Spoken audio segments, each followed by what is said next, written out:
Hello friends, अगर आप अपनी पत्नी से परेशान हैं, पत्नी आपके खिलाफ झूठा मुकदमा करने की धमकी दे रही है, तो दोस्तों नया कानून जो आ रहा है उसमें बहुत बड़ा बदलाव हो गया। आपके लिए इतना बड़ा बदलाव है, आपके लिए सुनहरा अवसर है कि अगर नया कानून लागू हो गया तो आपको 498 ए का जो मामला था, 125 का जो मामला था और घरेलू हिंसा का जो मामला था, अब लगभग खत्म हो जाएंगे। आपके लिए बहुत ही अच्छा चांस है।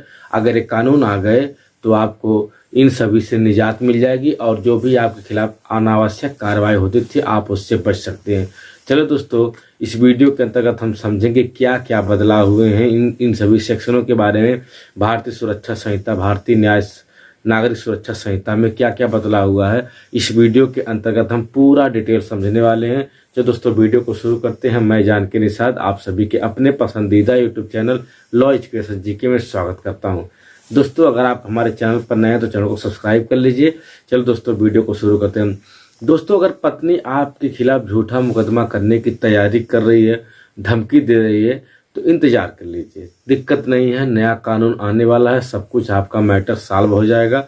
परेशानी की बात नहीं है। जो पहले आईपीसी का सेक्शन है, भारतीय दंड संहिता का सेक्शन 498 के अंतर्गत 3 साल का सजा का प्रावधान था, पति क्रूरता के खिलाफ था 498 में, लेकिन अब वह भारतीय न्याय संहिता में बदलकर 84 सेक्शन हो गया। केवल 84 सेक्शन हो गया है, 3 साल का सजा का प्रावधान है। लेकिन दोस्तों इसमें बहुत बड़ा बदलाव ये हुआ है कि पहले एफआईआर दर्ज होते ही पुलिस गिरफ्तार करते थे या सबको पूरे परिवार को बुलाकर नोटिस देते थे, बुला करके सबको प्रश्न पूछते थे। लेकिन अब ऐसा नहीं होगा। अगर आज कोई झूठा मुकदमा दर्ज हुआ है तो पुलिस पहले किसी भी व्यक्ति को थाने पर नहीं बुलाएगी, एक बाकायदे नोटिस देगी। नोटिस जारी होने के बाद आप वहां पर जाएंगे और अपनी बात रखने का पूरा अधिकार है। अगर पुलिस गिरफ्तार भी करती है तो डीएसपी महोदय की आदेश लेना होगा, उसके बाद ही गिरफ्तारी हो सकती है। अगर आपके ऊपर 498 यानी जो बीएनएस का सेक्शन 84 के अंतर्गत कोई मुकदमा दर्ज भी हो जाता है तो पुलिस जो इन्वेस्टिगेशन अफसर होंगे तुरंत आपके खिलाफ कार्रवाई नहीं करेंगे। पहले तो आपको नोटिस जारी होगी, आपके परिवार वालों को नहीं बुलाया जाएगा। आप जाकर अपना वहां पर जो भी होता है सिस्टम, अपना प्रोसीजर बताए कि कैसे कैसे मेरी पत्नी मायके गई है और मेरे खिलाफ झूठा मुकदमा दाखिल कर दी है। अगर मामला बनता नहीं है तो आपके सिर्फ पति को ही इस मुकदमे में दोषी बनाया जाएगा, बाकी पूरे परिवार को बरी कर दिया जाएगा। पहले क्या होता था, नात रिश्तेदार सबको बरी एक ही मुकदमे में घसीट देते थे, लेकिन अब ऐसा नहीं होगा। इसमें पति के सिवा बाकी सबको बरी कर दिया जाएगा। दूसरी बात दोस्तों, अगर 60 साल से कम उम्र की कोई भी व्यक्ति होंगे तो उनको पुलिस गिरफ्तार नहीं कर सकती है बिना डीएसपी महोदय के आदेशानुसार। डीएसपी महोदय आदेश करेंगे तभी वहां पर 60 साल से ऊपर के लोगों की गिरफ्तारी होगी, यानी आपके सास ससुर जो भी आपके माता पिता हैं उनकी गिरफ्तारी नहीं होगी। दोस्तों अब उसके बाद एक और धारा थी जिसको लोग बहुत तेजी से जोड़ते थे, धारा 406 आईपीसी। इसमें दोस्तों अगर कोई आप सामान मिलती थी शादी में, सामान का, गहना का इत्यादि का मामला दर्ज होता था तो इसमें पहले 3 साल का सजा का प्रावधान था। लेकिन अब जो नया सेक्शन बन गया है, नया कानून बन गया, उसमें 304 के अंतर्गत बीएनएस के अंतर्गत आपको पावर मिली है, उसमें तो सजा 5 साल की है। लेकिन इन दोनों में अंतर है। धारा 406 और 314 में दोनों में अंतर है।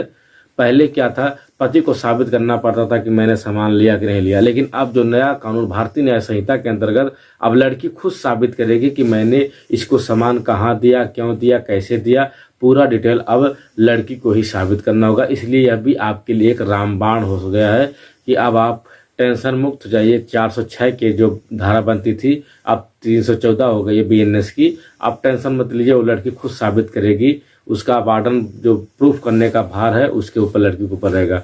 तो यहाँ भी आपको एक रिलीफ मिली है, राहत मिली है। दोस्तों दूसरी बात अगर की जाए तो तलाक, अब बात आती है तलाक की। दोस्तों तलाक जो नया कानून बन रहा है इसके अंतर्गत हाथों हाथ आपको तलाक मिल सकता है।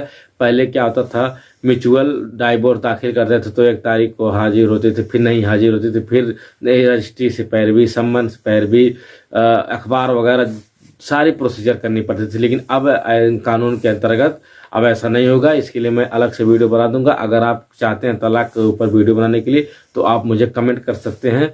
आप कमेंट करेंगे तो मैं इसको वीडियो लेकर जल्दी 2-3 दिन में आ जाऊंगा। लेकिन दोस्तों अगर आप मेरे चैनल पर नए हैं चैनल को सब्सक्राइब कर लीजिए। चलिए दोस्तों आगे की बात करेंगे धारा 125 की, जो कि लड़कियों के लिए एक महत्वपूर्ण धारा मानी जाती थी। इसके अंतर्गत लड़की मेंटेनेंस का आवाज़ दाखिल करती थी कि मुझे मेरे पति द्वारा मेंटेनेंस दिलाया जाए। लेकिन अब दोस्तों 125 को ख़त्म कर दिया गया है। अब भारतीय नागरिक सुरक्षा संहिता के जगह में 144 के अंतर्गत इसको कर दिया गया है मेंटेनेंस को। लेकिन दोस्तों पहले मेंटेनेंस क्या होता था, पति के ऊपर कर दिया जाता था कि 4,000, 5,000, 10,000, 20,000, 50,000 रुपये इतना तुमको भरना होगा, लड़की को देना होगा। लेकिन अब ऐसा नहीं है। अब लड़के की परिस्थिति को देखी जाएगी और ये भी देखी जाएगी कि पत्नी नहीं रहना चाहती है कि पति नहीं रखना चाहता है लड़की को। उसका बैंक बैलेंस चेक किया जाएगा, उसकी हालत देखी जाएगी, तब उसके बाद कोई ऑर्डर जारी होगा। अब 144 BNSS के अंतर्गत लड़की खुद साबित करेगी कि लड़की की इतनी दयनीय स्थिति है कि वह अपना भरण पोषण नहीं कर सकती है। और दूसरी बात, उसका जो बैलेंस होगा बैंक बैलेंस भी चेक किया जाएगा और पति यह साबित करेगा कि उसकी हालत बहुत ख़राब है, वह फटे हालों में रहता है, उसकी स्थिति नहीं सही है, वह इतना मेंटेनेंस देने के लिए सक्षम नहीं है। तो ऐसी सारी प्रोसीजरों को देखते हुए उसके बाद ही कहीं मेंटेनेंस का बाद अलाउ होगा। तो दोस्तों अगर ये जो बात करते हैं महिलाओं का जो एक और हथियार होता है डोमेस्टिक वायलेंस यानी घरेलू हिंसा।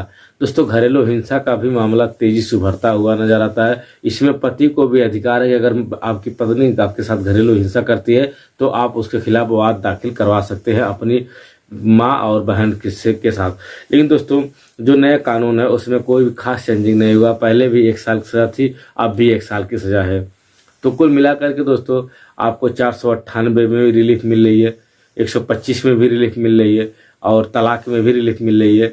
यानी कि मान लीजिए पुरुषों के लिए बहुत ही अच्छा यह कानून आने वाला है। आप शुक्रगुजार होइए नए कानून का कि अगर आज गया तो आपको काफ़ी राहत मिलेगी, पतियों के लिए एक वरदान साबित हो सकता है। तो दोस्तों अगर ऐसी ही आप वीडियो देखना चाहते हैं तो आप मेरे चैनल को सब्सक्राइब करें और जो भी आपको वीडियो देखना हो आप मेरे कमेंट में करें, मैं उस वीडियो 2-4 दिन में आपके सामने प्रस्तुत कर दूंगा। ऐसी वीडियो देखने के लिए आप हमारे चैनल को बने रहें। चलिए दोस्तों मिलेंगे किसी अन्य वीडियो में, तब तक के लिए जय हिंद।